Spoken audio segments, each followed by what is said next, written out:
El peligro está en la sustancia química. El riesgo es cómo lo usamos. El riesgo es cómo lo usamos, cuánto tiempo estoy expuesto a eso, cómo lo uso, cuál es la metodología de trabajo. Hay alguna metodología de trabajo que tal vez no es la que siempre se usó, tal vez no es esa de siempre se hizo así, que minimiza todos los riesgos, ¿sí?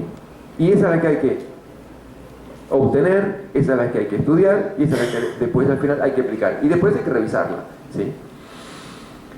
Imaginen ustedes que todo esto está in situ, está mezclado en un lugar donde hay derechos y obligaciones de varias partes y hay responsabilidades de todas las partes. Si hay responsabilidades del empleador, en nuestro sistema jurídico siempre las responsabilidades son primariamente del empleador, ¿sí? El empleador es el que dice, qué debe hacerse y cómo debe hacerse. Bueno, es el empleador el que debe cuidar por nuestra salud. Ahora, no significa que el trabajador no tenga responsabilidad. Imaginen ustedes que, digamos, hay una normativa en nuestro país que dice que el empleador debe comunicarle, no es que puede, debe comunicarle al empleador toda circunstancia peligrosa que observe. Yo escuchaba recién que estaban en un estudio mirando, observando en los lugares, y esto era una cuestión presentada como algo, digamos, positivo. ¿Saben qué es un deber eso? Es un deber nuestro, de los trabajadores. ¿Por qué está pensado eso? Porque el empleador no va a poder cuidarnos de aquello que desconoce, y muchas veces conocemos nosotros mismos, los trabajadores, los que estamos en la trinchera, conocemos mejor los riesgos que el otro que está en la mesa de táctica, ¿sí? El servicio de higiene y seguridad también tiene responsabilidades, ¿sí? Es el que se supone que debe llevar todo esto y debe juntar toda la información, lo mismo que el servicio de medicina laboral. Bien, se puede hablar mucho de la medicina laboral, pero no lo vamos a hacer en este momento porque no hay tiempo. Digo, la medicina laboral no es simplemente control de absentismo, es lo único que quiero decir, ¿sí? Y si es control de absentismo, está mal, ¿sí? Hay que leer el decreto 1338, hay que leer algunas normativas, hay que leer algunos libros y ver qué es la medicina laboral y qué es, cuál fue el primer médico laboral, qué es lo que hizo. Googleen Bernardino Ramazzini, por favor, se habla de que es el padre de la medicina laboral. Y vean por dónde va a ir. Obviamente también la entidad gremial tiene sus cosas para hacer, y las jurisdicciones con policía de trabajo, con poder de policía de trabajo, y finalmente la superintendencia de riesgo del trabajo. Miren fijamente esto. Esto les va a causar una... Porque vamos a hacer un experimento breve porque no hay tiempo. Vamos a robarnos de otra rama del saber algunas cuestiones para... No, por supuesto. Algunos hablan de las 5W, a otros hablan de las 6W. Yo me dedico a las 6W, que son 6 preguntas que se supone que tienen que estar respondidas en una nota periodística. Esto nos va a ayudar a establecer si cuando hagamos alguna acción o cuando hagamos algún plan de acción, si lo estamos haciendo apuntando para el lado que tiene que ir. Lo primero que nos tenemos que preguntar es ¿qué? ¿Qué vamos a hacer? ¿Vamos a hacer prevención? ¿Vamos a hacer un estudio? ¿Vamos a hacer un trabajo? ¿Vamos a hacer una investigación? ¿Qué es lo que vamos a hacer? ¿Qué es lo que tenemos que hacer? ¿Qué es lo que queremos y qué es lo que tenemos que hacer? Después, ¿cómo lo vamos a hacer? ¿Sí? ¿Cómo? Estamos empezando el cómo. Después, ¿cuándo? ¿Sí? ¿Quién tiene que hacerlo? ¿Quién lo va a hacer? ¿Quién tiene que hacerlo? Habíamos hablado recién de responsables, ¿sí? ¿Dónde? Esto hay que hacerlo en cada puesto de trabajo, en solo algunos puestos de trabajo, al azar, lo sorteamos. ¿Y por qué o para qué? Acá hay respuestas que son legales. Termino.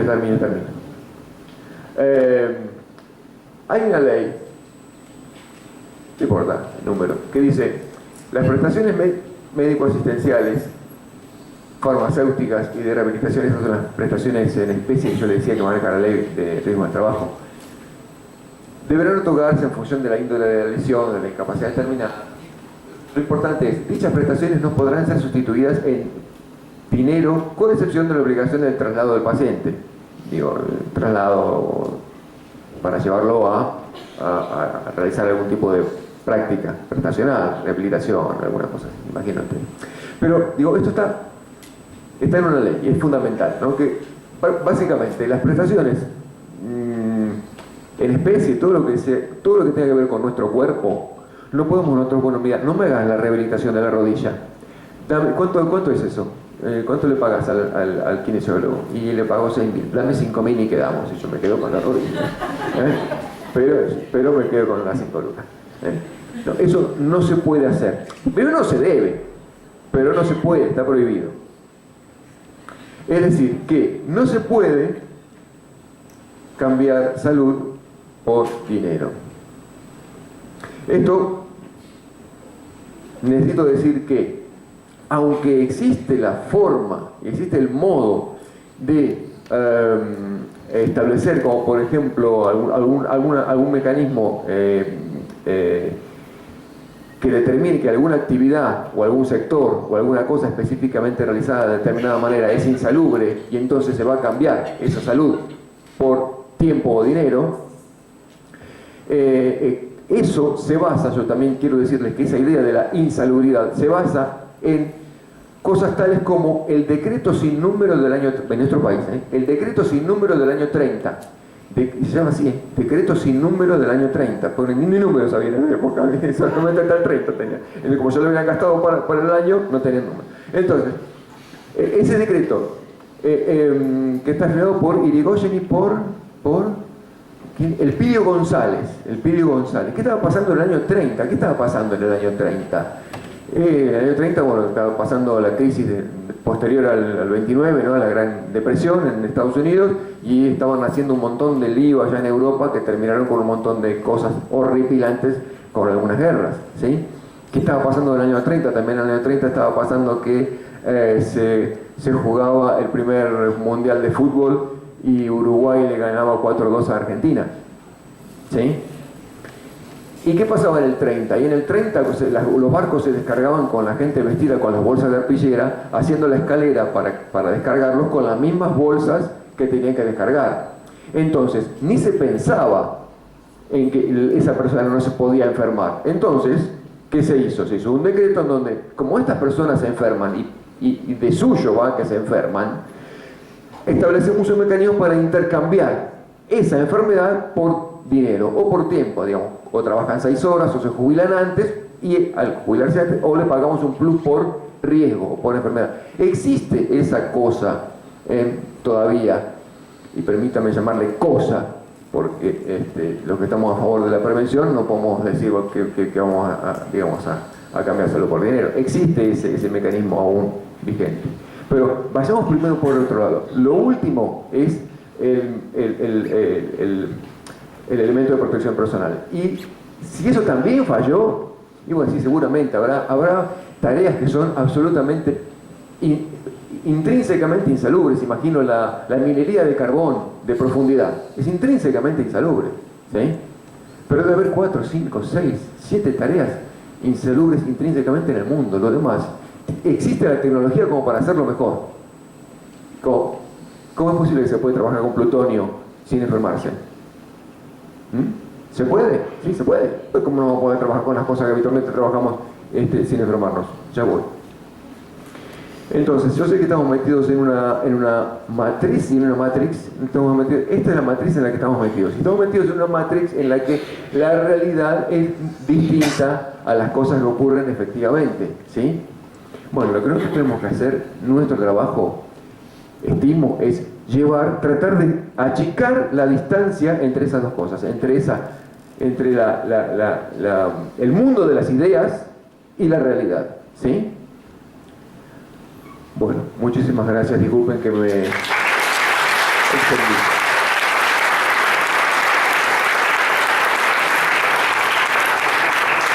Estimo que hay un tiempo para preguntas al final, ¿no?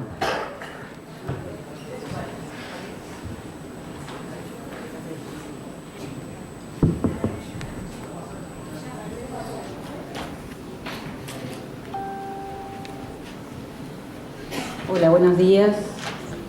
Me vine acá porque uno de los riesgos es que el cuello estaba mal ubicado ahí para ver la pantalla. Entonces, bueno, empecemos por cuidarnos nosotros. Buenos días a todos. Muchas gracias por esta convocatoria que realmente me llama poderosamente la atención y me alegra porque venir para hablar 15 minutos, espero que poder decir todo, por eso me traje unos apuntes para no irme por las ramas. Realmente me congratula que tanta gente esté interesada, tanta gente joven, además, o más joven que yo por lo menos, porque yo empecé a tratar estos temas o a investigar sobre la salud ocupacional después de más de 30 años de profesional en los archivos y de docente en conservación preventiva y gestión de riesgos ahora. Y bueno, entonces como que vinculo mucho el tema de los documentos, los libros, su hábitat y el nuestra convivencia con ellos para que sea apta y agradable para ambos, y además cuidándonos por justamente eso, ¿no?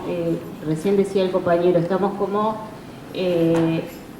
hacemos acciones repetitivas porque nunca sucedieron en nuestro archivo, nunca sucedieron en nuestra biblioteca, en el centro donde yo trabajo, o porque antes lo hacíamos así, es más fácil, es más rápido, estoy apurado, y en realidad no nos estamos dando cuenta lo que nos significa a nuestra salud.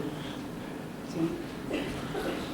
Y creo que los objetivos de este grupo, que realmente me alegra también participar, sin duda el póster que después van a ver al final que presenté en el Congreso de Mercosur, la idea era que impactara y evidentemente impactó porque este es uno de los resultados, ¿no?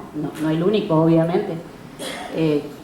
Ya estaba Carolina interesada mucho antes en estos temas, pero bueno, el objetivo justamente de este grupo creo que es facilitar y estimular a la reflexión personal y colectiva, y sobre todo, que también se dijo recién, concientizarnos, ¿no? Hacernos conscientes de la actividad que realizamos y cómo la realizamos para cuidarnos. Sabemos que intrínsecamente los libros y los documentos son portadores de enfermedades, ¿no? Por los materiales que los componen, por los agentes biológicos que los atacan, las condiciones ambientales en las que se encuentran almacenados, los lugares por donde circulan. Nosotros prestamos en nuestra biblioteca libros, van a las casas y donde alguna persona puede tener una afección importante, una infección, y no nos damos cuenta que después eso sigue circulando, ¿no? Recibimos donaciones, muchas veces los libros no los ponemos en cuarentena, también tenemos colecciones de documentos y de libros con ataques fúngicos que manipulamos sin las debidas precauciones, y entonces todo eso, toda la acumulación de los materiales que tienen celulosa, sumado al polvo, sumado a las variaciones de temperatura y humedad, son realmente un caldo de cultivo no solo para la proliferación de insectos o hongos, bacterias en los libros, sino para una contaminación que se va a producir en nuestros organismos, ¿no? Con la manipulación.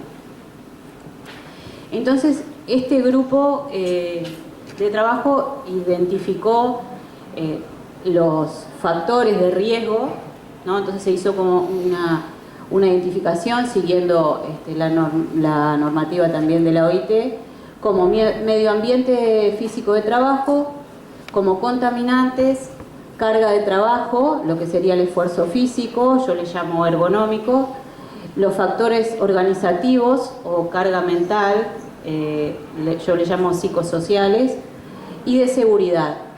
Y en esos riesgos nosotros estamos trabajando, porque se aceptan colaboraciones, estamos trabajando en las fuentes que los producen, el impacto o el daño que nos causa a nuestra salud, cómo podemos mitigar el riesgo o prevenirlo, lo explicó perfectamente el compañero recién antes, ¿no? Qué es lo que tenemos que hacer para ir solucionando.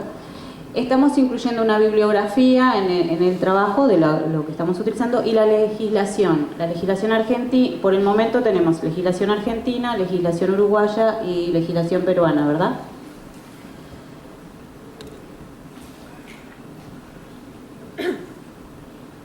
Pensé que habías puesto acá, no, viene después, ¿no? Lo de el desarrollo de todos, lo digo al final. Disculpen, pero esto es, nos estamos encontrando por mail, hoy tuve la oportunidad de venir, entonces la presentación también es un trabajo conjunto. Bueno, me pidieron que me extendiera un poquito más en el riesgo biológico, que es justamente producido en ambientes con materiales de alto contenido celulósico, ¿no? Eso propicia partículas que son totalmente adversas a la salud, como el polvo y los ácaros, que están presentes en todos lados, en nuestras casas, en nuestros archivos, bibliotecas, centros de documentación, museos, en el ómnibus, ¿no? En el colectivo, perdón. Y bueno, y además hay fragmentos, hay escamas, hay secreciones de distintos insectos, esporas, mohos. Y esto en nuestro organismo se manifiesta como virus, como bacterias, como hongos, como micotoxinas. Si hay médicos en la sala van a saber mucho mejor que yo esto, ¿no? ¿Qué pasa? Estos contaminantes biológicos, ¿dónde los encontramos en nuestros lugares, ¿no? En nuestros centros? Tanto en la exposición como en el tratamiento de los materiales, es decir, cuando hacemos la descripción de un documento, cuando descontaminamos, cuando digitalizamos, cuando llevamos al préstamo, cuando en la guarda, toda aquella documentación que pueda tener alguna contaminación por agentes microbiológicos y que nosotros estamos en contacto a diario, ¿no? A ver, ¿alguno de ustedes está en contacto con materiales? ¿Ninguno? ¿Alguno que levante la mano? ¿No? Todos. Y ahí va, bueno, ahí voy, ¿no? Estaba hablando otros agentes, insectos, sí. Y muchos de nosotros podemos tener alergias, tos, asma, neumonía, rinitis, sinusitis, dermatitis, distintas infecciones. No quiere decir que es un trabajo insalubre, que no lo podemos hacer, que nos vamos a ir todos al médico, ¿no? Porque el director que está acá va a decir mañana no viene nadie a trabajar al archivo. No es la idea esa, que quede claro que no es la idea. El tema ¿cuál es? Es que nosotros nos hacemos conscientes de esto y sabemos que nos puede producir, pero también nos tenemos que hacer conscientes de cómo cuidarnos para que no nos pase eso. ¿Ah? Entonces, es un poco tener un equilibrio y saber qué cosas nos pueden producir. Les voy a dar un ejemplo personal. Trabajando en el archivo, en una oportunidad, un verano, habíamos tenido un problema, nos habían cambiado el depósito a un subsuelo muy común en nuestras instituciones y bueno, era un garage, no tenía ventilación y estábamos trabajando con otro compañero en un expurgo de documentación y una eliminación y ya aprovechábamos a cambiar las cajas de los expedientes, limpiábamos los expedientes y los poníamos en cajas limpias y los expedientes limpios. Por supuesto que teníamos túnica, tapaboca y cofia y guantes. Perfecto. El calor era mayor a 40 grados ahí adentro, pues no saben lo que era. Transpirábamos, impresionante, abajo de la túnica casi vestidos de playa estábamos, porque realmente hacía muchísimo calor. Pusimos un ventilador.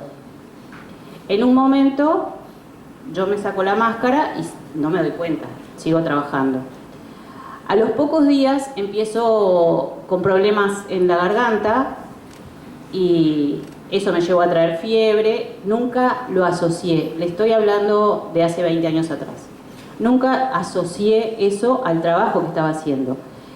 Fui al médico, no me encontraban qué tenía, hasta que en un momento uno de los médicos me preguntó, ¿en qué trabaja? Y ahí yo caí en ese momento, lo que había hecho mal, no tenía la conciencia que tengo ahora de cómo debo trabajar, y era un ácaro que se había instalado en el pulmón. ¿Tá? Entonces, fue bien, lo saqué fácilmente, bueno, con mi tratamiento, etcétera.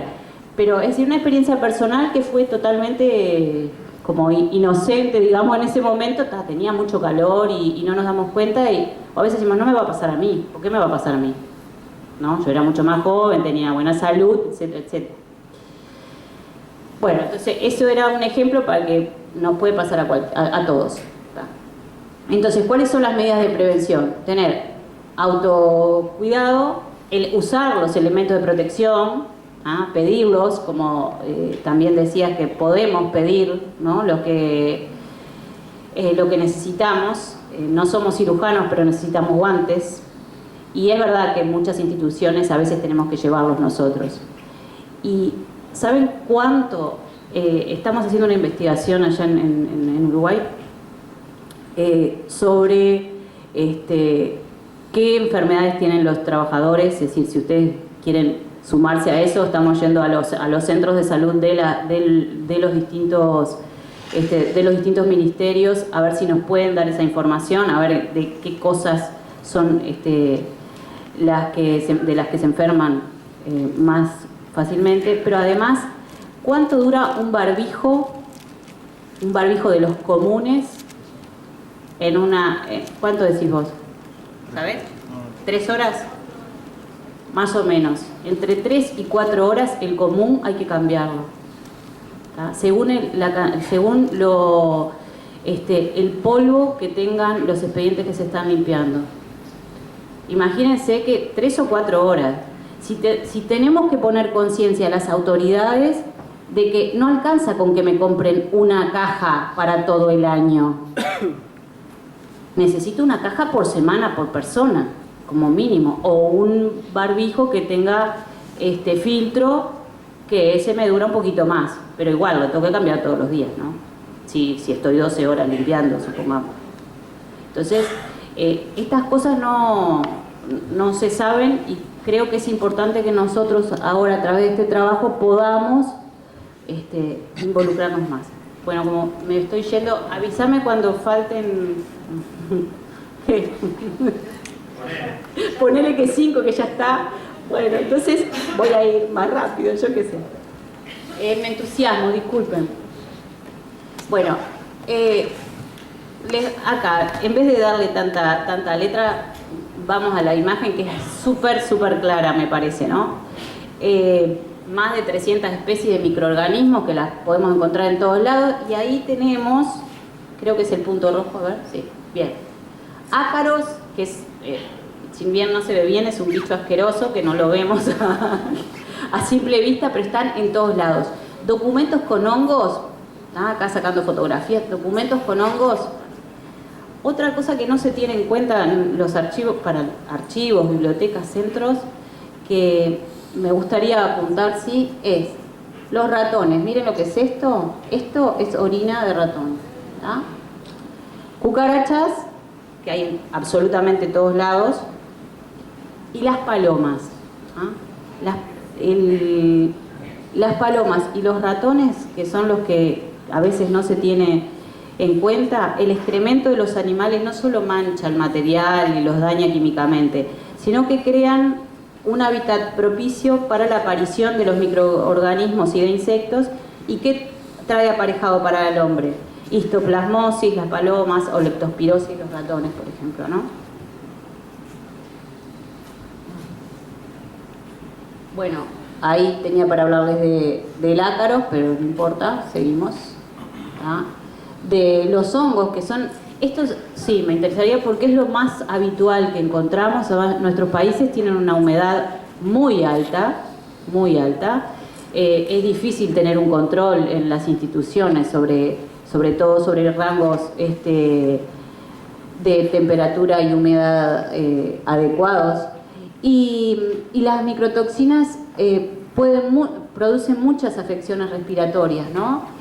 Y puede que no nos suceda, todos trabajamos y no todos nos enfermamos, ¿verdad? Pero hay quienes tienen algunas otras patologías que entonces al juntarlas o tienen, ¿no? Estamos más inmunodeprimidos, y eso hace que pueda ser más grave o incluso puedan hacerse crónicas algunas reacciones. Podemos tener reacciones alérgicas, bueno, asma, rinitis alérgica, neumonía, o infecciones como aspergillosis, micosis cutánea. Nos puede doler la cabeza, ¿sí? Irritar los ojos, la nariz, la garganta. Se llama, ahí no se ve, pero le podemos llamar enfermedad del libro viejo o síndrome del edificio enfermo, que también sucede porque muchos de nuestros depósitos se encuentran en malas condiciones, ¿sí? Entonces, también tenemos que tener en cuenta la edificación y el lugar donde tenemos las colecciones. No solamente, como en algunos años antes decía, para que nuestros libros y documentos se mantengan en el tiempo, sino para que nosotros nos mantengamos en el tiempo, ¿sí? Para ambos. Primero nosotros, ahí está. Como en un incendio, ¿quién sale primero? No, los libros, lamento, primero nosotros, ¿no? Bueno, este es un ejemplo del hongo, y es lo que les decía, muchas personas están expuestas a las infecciones, pero si tenemos un sistema inmunitario normal, tal vez no nos haga nada. La micosis, lo que se produce por contacto dérmico, ¿ah? Algunos nos puede pasar que tenemos en las manos o en el cuello sobre todo, o en la cara, tenemos problemas oculares, eso también puede ser producido por el hongo, puede ser producido por los ácaros, por el polvo. Puede haber también una conjunción de distintos agentes, ¿sí? Tenemos estrés laboral, tenemos altas temperaturas, nos compran guantes de látex de los que tienen talco adentro, entonces hacemos transpiramos, el polvo, el talco nos hace un roce, no nos cambiamos seguido los guantes, estamos como estresados porque tenemos que terminar el trabajo. Ahí hay una conjunción de agentes que también pueden producir esto. Importante esto que les puse del tétanos. En Uruguay la vacuna del tétanos es obligatoria, no sé si aquí también, y a nosotros nos controlan cada 10 años el carnet de salud laboral. Esto es importante, sobre todo los trabajadores de archivo. Cuando trabajamos con documentos viejos, las grapas siempre se oxidan, ¿verdad? Y los clips, si no son plásticos, también. Es verdad que producen un deterioro de la acidez que se transmite al documento, pero también puede pasar que nos pinchemos, nos lastimemos y dices, me lastimé con una grapa, mira si me va a pasar algo. Pero tal vez tenía un pellejo en la uña, no sé, padrastro se le dice allá, no sé cómo se les dice acá, o cuál es el nombre que corresponde. Tenía eso y además estaba resfriada y coincide, se van juntando 3 elementos y que hace que la espora de la bacteria empieza a hacer su trabajo en nuestra salud. ¿Sí? Entonces como que tenemos que estar atentos a eso, desinfectarlo en el momento, aunque parezca, ya les digo, muy banal. Con respecto a las palomas, esto lo voy a pasar muy rápidamente, pero lo pueden encontrar en internet, es bajado de internet además la imagen, ¿tá? Cómo a través de las heces, las